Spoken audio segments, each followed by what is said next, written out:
pain can depress you. You're not getting the dopamine release that you were getting winning your gold medals in swimming. Now we're just trying to reach for that chair and we can't move. So there's this mental depression that can set in that you forcefully have to overcome. And any mental degradation is going to cause stress, which is going to cause more pain. Can you dive into a little more of that combination? Yeah, so I think it really all starts with two things, and both of these things concurrently fuel the problem. The first thing is how pain is packaged, which is that it's bad, it's wrong, and the pain signal is the problem. Let's kill the messenger. Let's fight it with drugs, and your body's not working, and pain is the alarm bell and something's wrong, so there's fear. The pain itself is packaged in a way that either directly or indirectly has us literally waging war on our body. We resist what we feel. We attack our nervous system. We introduce, these feelings that we feel are probably the things that also prevent us from doing the stuff that we love, whether it's sports, whether it's activities or hobbies, playing with kids, family members, or being intimate with partners. When you don't feel good and it prevents you from doing things, you start to turn on your own nervous system and the things that you're feeling. So all of these things, how pain is packaged and sold, that it is the problem, and our relationship with pain, both simultaneously fuel this really vicious cycle mentally and emotionally that renders us almost incapable of dealing with it physically, right? Most people don't have the framework on how to approach pain, nor do they have the coping mechanisms. And I'm speaking from a guy not learning about this stuff from textbooks. I lived it. I had no mental training and coping mechanisms. I thought for the longest time, what made me successful as a young man and an athlete, go big or go home. Let's push through it. Mind over matter. I thought that was the answer to everything in business, relationships, love, life, physicality, all of it.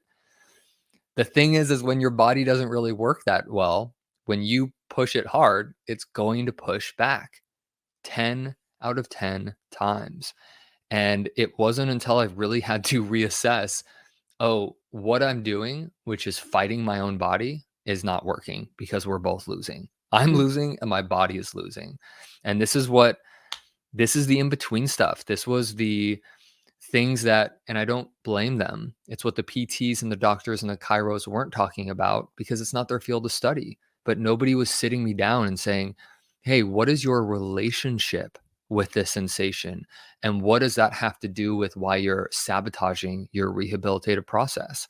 Why is it, what is your relationship with pain that has to do with you reaching for painkillers and getting all these tattoos? And, the story goes on and on and on. Without the scaffolding and the framework, we're just left to our own devices, which many of us is just not really productive means or an outcome, if that makes sense. Right. And so you're saying that pain is not your enemy. So how do you change that relationship so that it can work for you? It's very easy to say that when you're not in pain. Mm-hmm.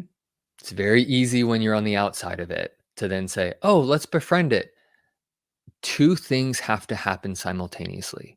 Number one, we have to relax the nervous system.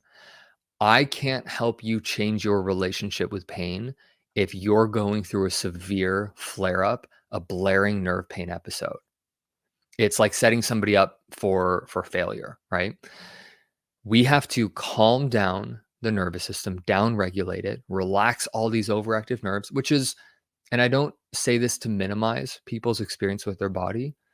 For many people, it's actually quite simple. It could be putting them in a position like lying on your back with your legs over a chair, a position of extremely high support where your nerves and muscles don't have to work. And when there's no work, things can start calming down. You can go from this sympathetic state, this fight, flight, freeze, survival mode, back into this parasympathetic state, which is lower blood pressure, lower heart rate. Things are starting to calm down. Your breathing calms down.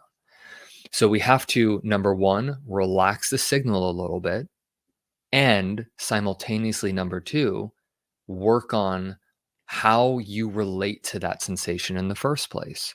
What happens? What's the inner dialogue? What are the thoughts? How do you as a human being respond when pain shows up? Because it is just a sensation. Our body can't sit down and have a meaningful conversation like you and I are having. Our body only knows how to communicate through chemicals and through electrical signals.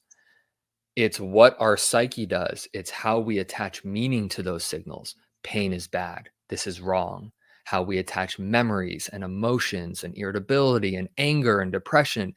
It's everything we bring to the sensation that is only fueling it and making it stick around a hell of a lot longer than it needs to be. Does that make sense?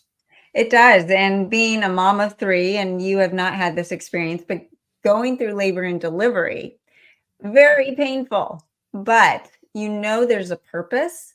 And so there's a different mindset about it. It's good pain. And so you can feel good about it. And it's not like when you break a leg and you flip out because you think about the consequences of having a broken leg. So that relationship is much different.